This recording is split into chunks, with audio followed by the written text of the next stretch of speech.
ئەمەی گرێبەستەکان دەمەوێت ڕوونکردنەوە بدەم ینی گرێبەستەکان ئێمە چاوەڕوانی ئەومان دەکرد کە سبەینێک کە جەلسەی پەرلەمانیە هەمومان گفتوگۆ لەسەر ئەم پرۆژە یاسایە بکەین کە حکوومەت بە ئیجابی وڵاممانەداتەوە لە کاتێکدا کە حکوومەت پاش 23 ڕۆژ کە هەفتی هەشت پەرلەمانی کوردستان ئاراستەی حکوومەتی کردووە حکوومەت لە سیدا وەڵامی داوەتینەوە بە ئیجابی و دەرەی هیچ بارگرانێکی دارایی دروست ناکە. من سراوەکەی وەزارەتی داراییم بینیوە کە 29,886 فەرمانبەری گرێبەستمان هەیە لە وڵاتە بە مامۆستایانەوە مەبەستم کە دەرێن فەرمانبەر کە ڕێژەی حسابەکە جەدوەلی بۆ کراوە کە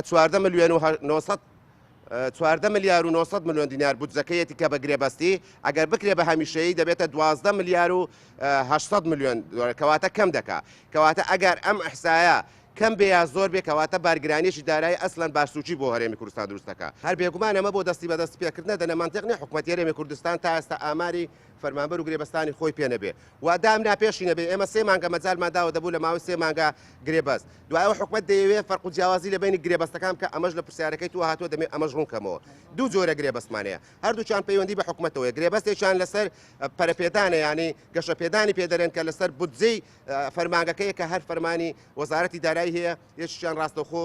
بودجەکەی هەر لە وەزارەتی داراییەوە دەڕوات و هەر فەرمانی وەزارەتی دارایی هەیە ئەمە هەمووی پێی دەگوترێ گرێبەست هەمووی خزمەتی هەیە بەڵام ئەم هێن و مهنێن و کتابکردنە دوایەوە ناکرێ